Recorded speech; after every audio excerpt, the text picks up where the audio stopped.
You jobless trash. My daughter should divorce you. My father-in-law, Tom, treats me as if I'm unemployed just because I work from home. His behavior towards me and my wife, Ava, has always been aggressive. This was his last chance to change his ways. I reached out to him with that intention. Eventually, I simply replied, "Understood." If you get it, then start acting on it, you slowpoke. I see that this is your answer. That's very disappointing. What? Ignoring Tom's continued yelling, I hung up the phone.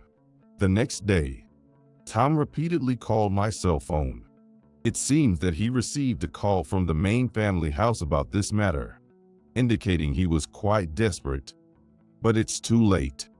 I have blocked his incessant nuisance calls. My name is Henry, and I'm a 40-year-old. I'm a systems engineer at Systems, a major IT company. Our company excels in developing keyboard input software, web teaching materials, and ICT solutions for educational settings. Even if you don't know the name Systems, you are likely using our products daily. Systems, a pillar of social infrastructure, boasted revenues exceeding $4.5 billion last fiscal year. I started my career developing input software and have also worked as a web producer.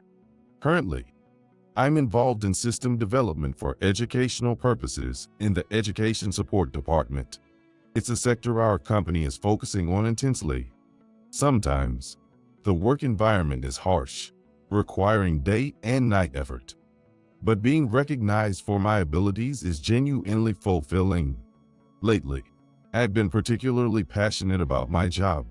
Since I got married and started a family 2 years ago, my wife, Ava, is 29 this year. Her family is of a prestigious lineage, owning several companies, and is a significant force in itself. Systems, where I work, is also under the umbrella of the Hadley Group.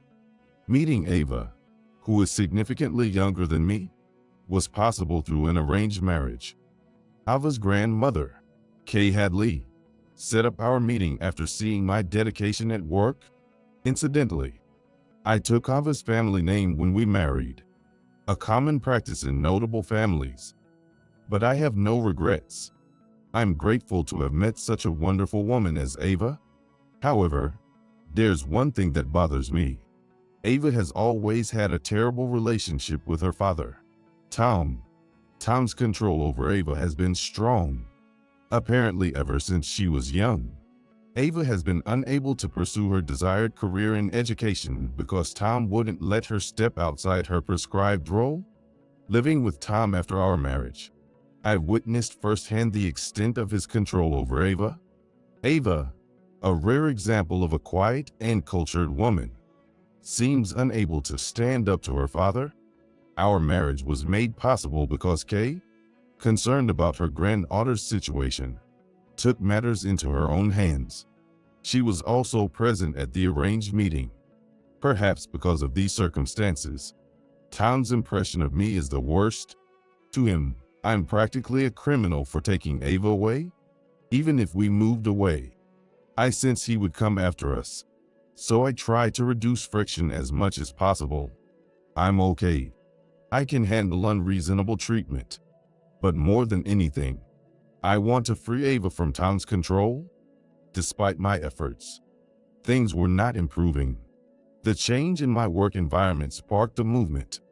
Due to new building construction and departmental reorganization at Systems, I temporarily shifted to mainly working from home. This meant I would face Tom more directly than ever. Henry, is this the demo screen for the new system? Yes, it's still in development, so we can't go public with it yet. While I was working in my study today, Ava brought me some tea for a break. Peering into the PC screen, she nodded to herself. I see. You're controlling the eye movement to make it easier to move to the next screen.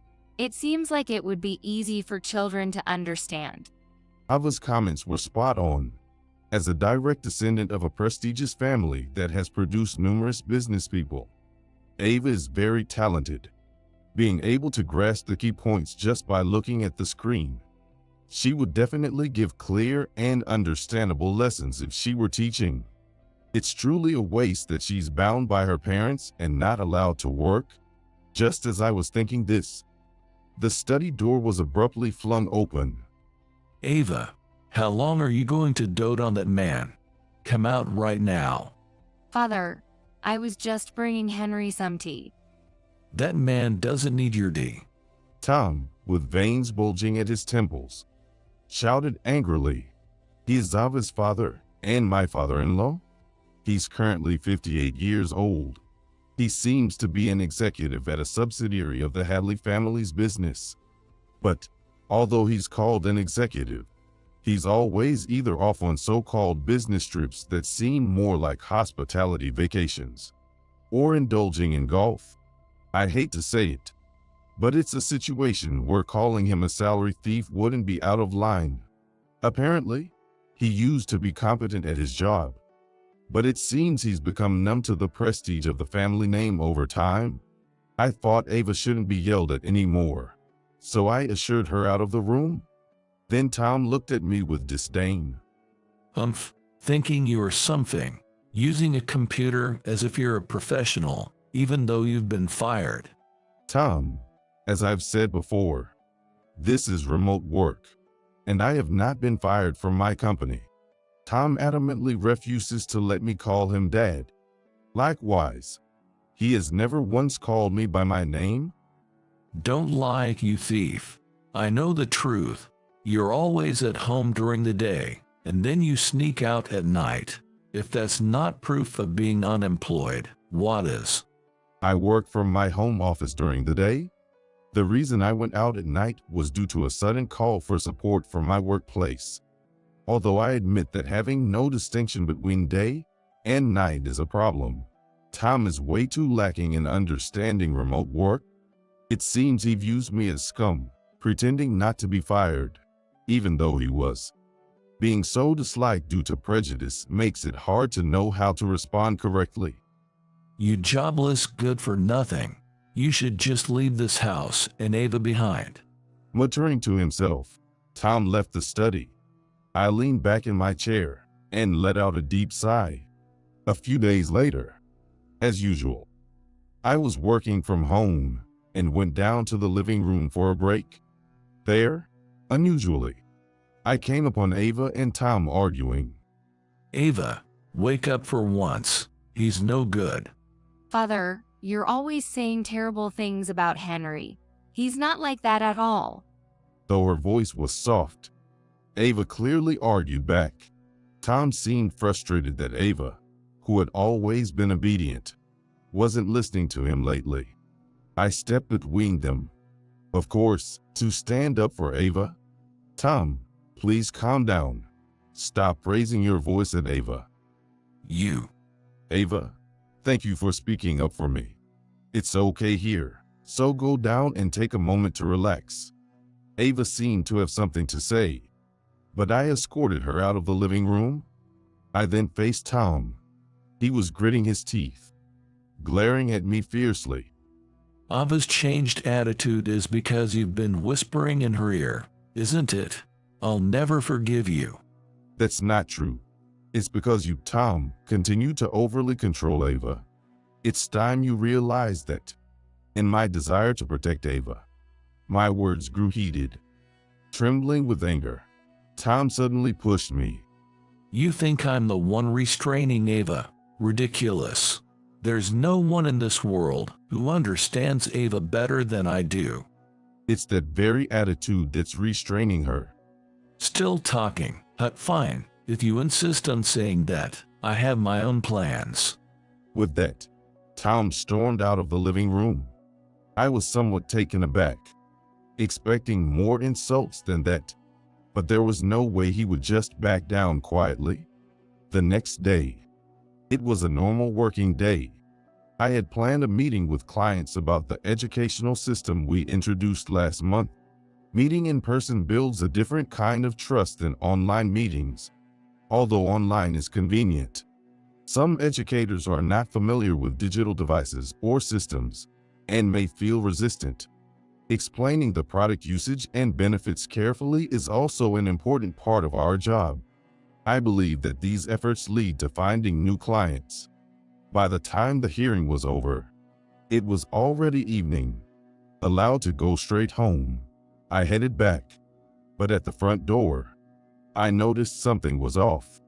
Oh, the key doesn't fit. The key that had worked fine in the morning now wouldn't fit the lock. I had a bad feeling.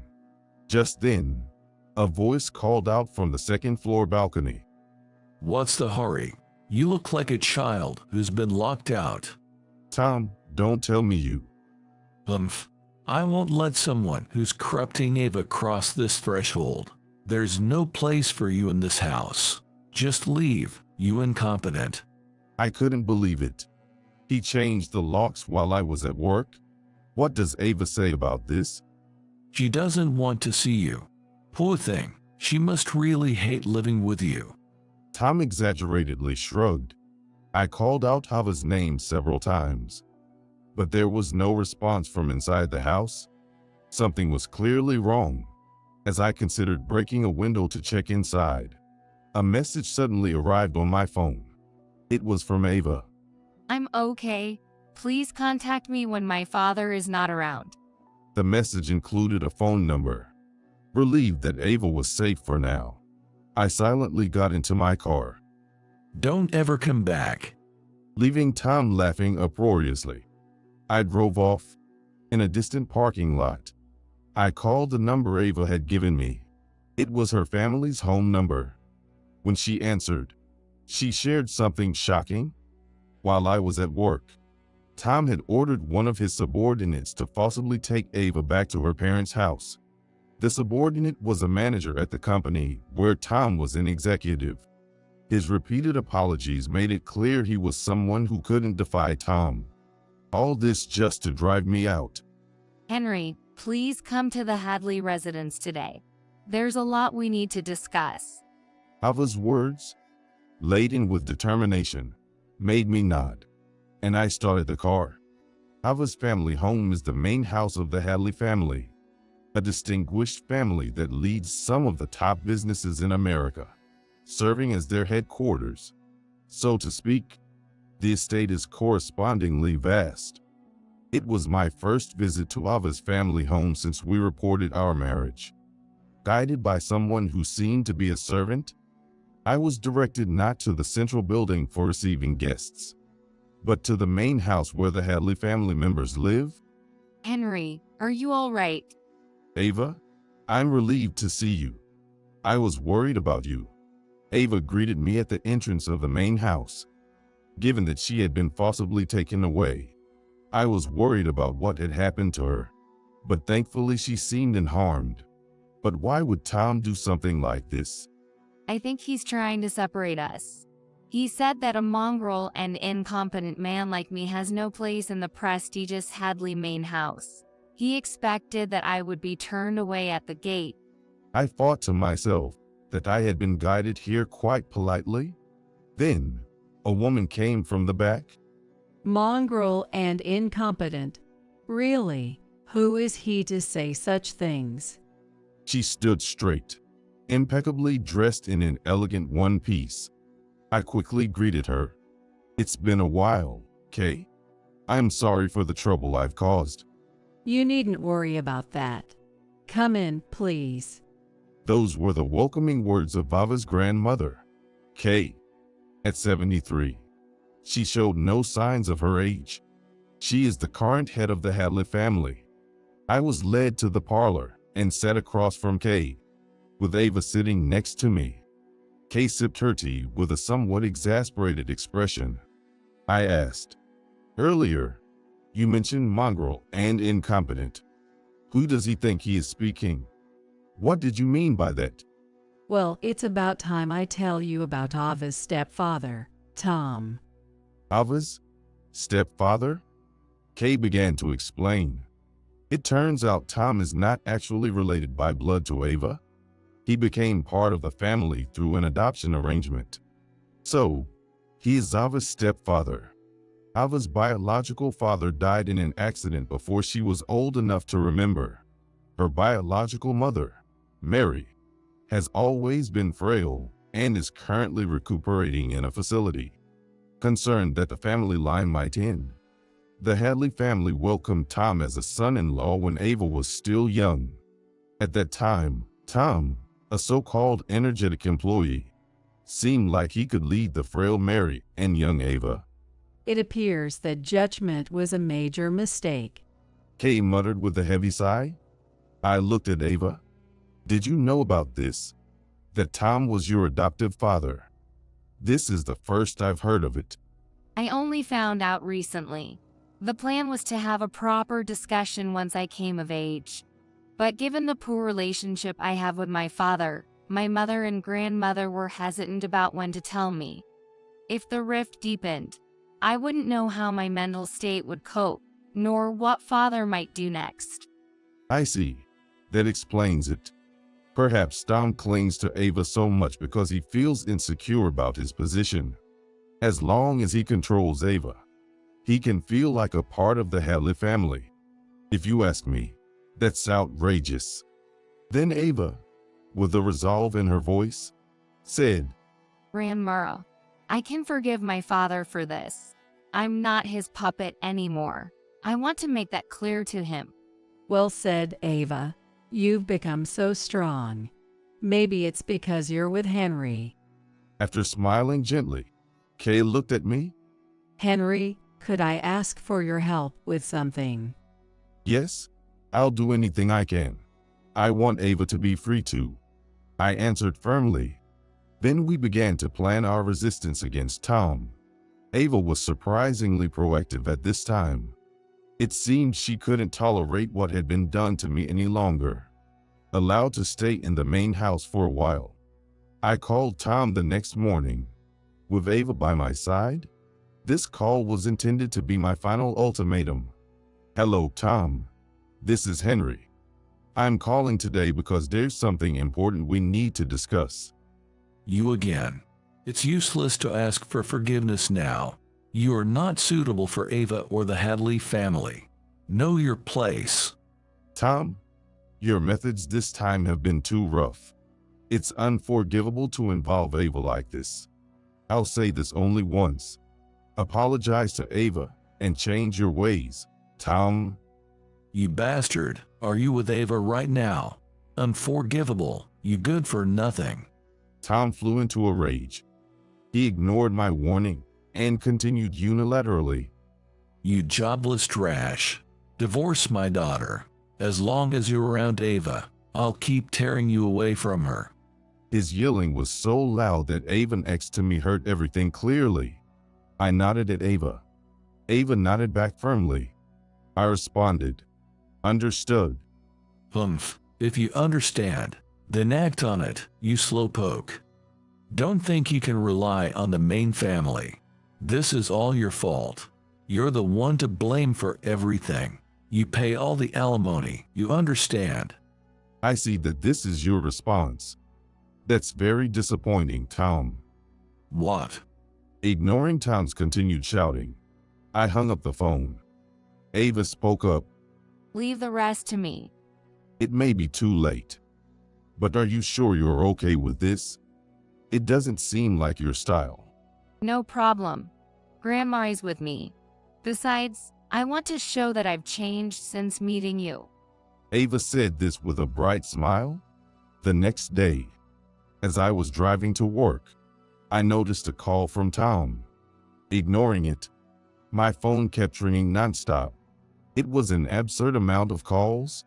The main family has probably contacted Tom to question him about this incident. He probably hadn't anticipated that his demands for our divorce would reach the main family the next day. He seemed quite desperate from the incessant amount of calls, but it was too late for him. I decided to block his number. Several days later, thanks to Kay's generosity, I was staying at the Hadley main house for a while. The staff was attentive, providing me with everything I could need. Still, I couldn't take their kindness for granted. That day, I headed to the office to gather necessary documents for Ava's plan. I also needed to overcome the fact that I was temporarily unable to use my home PC. Fortunately, my home PC was locked, and necessary information was saved in the cloud, so there was no worry about Tom misusing it. Having finished my tasks, I returned to the Hadley main house. Tom was standing at the entrance of the mansion, arguing with a servant. It seemed he was complaining about not being allowed onto the property. When he noticed me in the car, he marched straight toward me. Why are you here? This is the Hadley main house. It's no place for jobless trash like you. And what are you doing here, Tom? I asked him calmly, which seemed to infuriate him. He slammed his hand on the driver's side door. Ignoring my calls, and you dare to spread lies about me to the main family. Just watch. Once you're divorced from Ava and back to being a nobody, I'll crush you easily. Now, get out of here, you trash. I'm afraid I don't understand what you're saying, and I no longer need to listen to your tirades. What did you say? Ignoring his continued rage, I drove the car onto the property. As usual, a servant courteously guided me in. Tom was taken aback by this. Hey, why are you letting him in so easily? If he goes through, let me through too. Move. I'm sorry, but without permission, I cannot allow you to enter. Damn it. Why? Why is he treated better than me? I can't accept this. Even with the windows up, I could still hear Tom shouting. As I parked the car and headed towards the main house, Kay was standing at the entrance. Welcome back, Henry. I heard the commotion. He must have tried to force his way in. Yes, Kay. How is Ava doing? She seems to have made up her mind. Heck, she finally looks like she truly belongs to the Hadley family. That's thanks to you, Henry. I shook my head. Ava is the remarkable one. Breaking free from years of suppression is no small feat. I've just been supporting her. Since getting married, I've been so busy with work that Ava has been my support.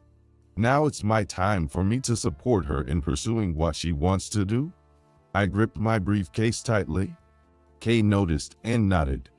It seems you've managed to gather the necessary documents. Yes, here they are. Good. Today, many of the family's key members are here. That man probably came knowing this too. It's a good opportunity. Let's start with the plan we discussed. Kay instructed a servant to direct Tom to the guest building for visitors. Henry joined a family meeting as well. Is that all right? Of course, Ava has become dependable, but having you by her side will surely reassure her. Relieved by Kay's trust, I nodded firmly. A few minutes later, in the Hadley family's large reception room, Kay and other important family members lined up. Among them were executives from Access Systems. I nodded silently to the executives and sat next to Ava. And there sat Tom, alone at the lowest seat, seemingly not expecting to be brought before the Hadley family's dignitaries. Though initially blustering, now he sat silently, frequently wiping sweat. Then, Ava stood up and greeted the assembled group politely. Ladies and gentlemen, thank you for gathering here despite your busy schedules. Today, I have something important to discuss regarding my father, Tom. Her tone was dignified and commanding. Many people here have known Ava since she was young. They narrow their eyes with admiration at how much stronger Ava has become compared to before. This shows how much she is loved by those connected to the Hadley family. Ava took a deep breath. Recently, I was coerced by Tom to divorce my husband, under the pretense that a jobless trash like me shouldn't be with him. A murmur of "oh" was heard from one of the Access Systems executives. He was aware of my work performance. His gaze then turned sharply toward Tom, causing Tom to flinch. Ava continued her accusation. I truly love my husband. He has supported me through my moments of weakness. Yet, Tom tried to separate me from him and even locked us out of our home. Neither my husband nor I can return to our home right now. The looks from the dignitaries grew increasingly stern. Sweat was pouring down Tom's face like a waterfall, and his body was as if it was on pins and needles. I have lived under Tom's control for too long, and I've reached my limit. Today, I gathered you all here to share my feelings and my situation. Wait, Ava. That's a misunderstanding. Everything is that man's fault. Tom suddenly pointed at me and raised his voice. Setting up such a scene. It must be his instigation, right? There's no way I would do something so presumptuous. Presumptuous. Ava murmured, and Tom fell silent. I spoke up. Tom, these are Ava's true feelings. She has been suffering under your presence for a long time. She finally gathers the courage to express her feelings, and you dismiss them as presumptuous? What do you know about Ava? Tom shouted, grinding his teeth. Ironically, his words only highlighted to the dignitaries that he didn't understand anything. Ava no longer met Tom's gaze and addressed the assembled dignitaries politely again. Please, everyone, I asked for your appropriate judgment on him. It was an unexpected counterattack from a doctor long constrained. The unyielding stares from those of higher status than himself made Tom completely flustered. But the real matter was yet to begin. Let us now confirm the agenda for today. Kay, who had been silent until then, finally spoke. About Tom Hadley here. Could someone inform us of his contributions? One of the executives stood up with documents in hand. Tom is currently an external consultant for H Trading. However, his actual contributions over the last few years are nil. He has repeatedly used company hospitality funds under the guise of training and meetings to hop between eateries. Furthermore, several managers who endured his oppressive leadership have either voluntarily resigned due to health issues or have requested demotions. The executive slapped the paper. From all this, his contributions to our group are virtually none, if not negative. Thank you for the clarification. Now, Tom, do you have anything to say for yourself? It's wrong. All of it. It's fabricated. The executive, who had been accused of fabricating the report, glared at Tom. Kay sighed.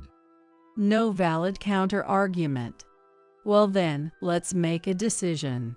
For the separation of Tom from the family and his expulsion, and for placing Henry in his stead. All in favor, please raise your hands. Huh? Tom was stunned. Truth be told, I was nearly surprised myself. The idea of me taking Tom's place was news to me. However, the dignitaries raised their hands effortlessly, without hesitation. Among those present were executives from Exis Systems. It's unanimous, then. I don't accept this. Why should I be subjected to this treatment? Tom shouted suddenly. And to think that jobless trash is my replacement. It's absurd. He's more incompetent than I am. Whether he's incompetent or not, let's have him explain for himself. Kay gave me a nod. I pulled out documents from my briefcase and walked over to Tom. Please take a look at this. These are the special sales figures for the team I lead. What? $60,000. The ICT service I'm involved with has been adopted by private schools in the city.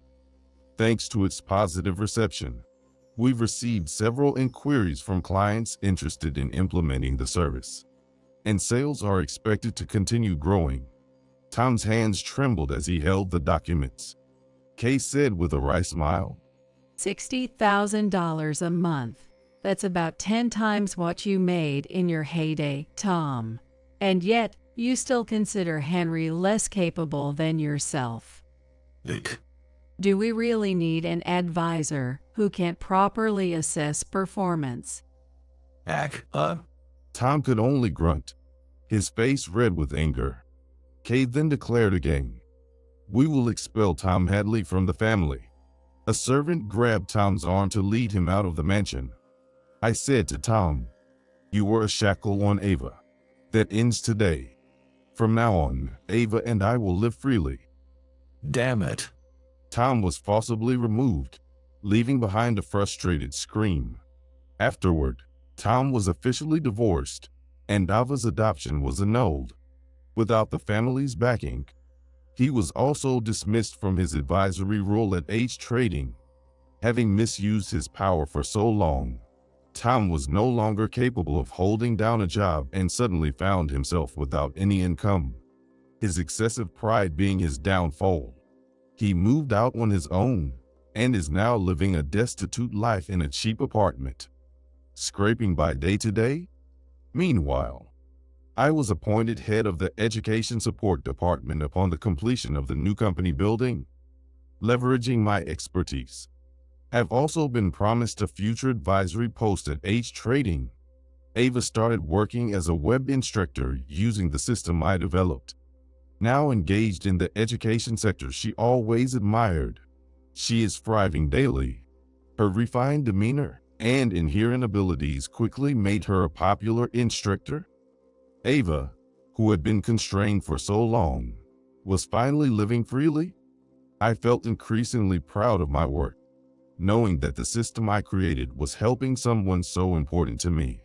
One day, Ava and I were invited by Kay to visit the family home. Sitting side by side on the peaceful porch, we enjoyed some tea amidst our busy lives. This relaxed moment felt like the ultimate luxury. This ordeal must have been troublesome for you. Not at all. In this day and age, arranging marriages for the sake of the family may seem like an outdated notion. Henry, if you ever feel burdened by your relationship with Ava or us, you are free to live your life as you see fit. Ava looked at me. Seeing that she didn't respond to Kay's offer suggested she might be afraid of imposing constraints like Tom did. My response was clear. Then, I'll continue to contribute more to the family. My feelings haven't changed since the day I met Ava. I took Ava's hand. I have no regrets about marrying Ava. She is the most important woman to me. That will never change. Henry, I feel the same way. Ava smiled shyly as she squeezed my hand back. Oh, aren't you too sweet? Kay gave a wry smile, and both of us returned the smile.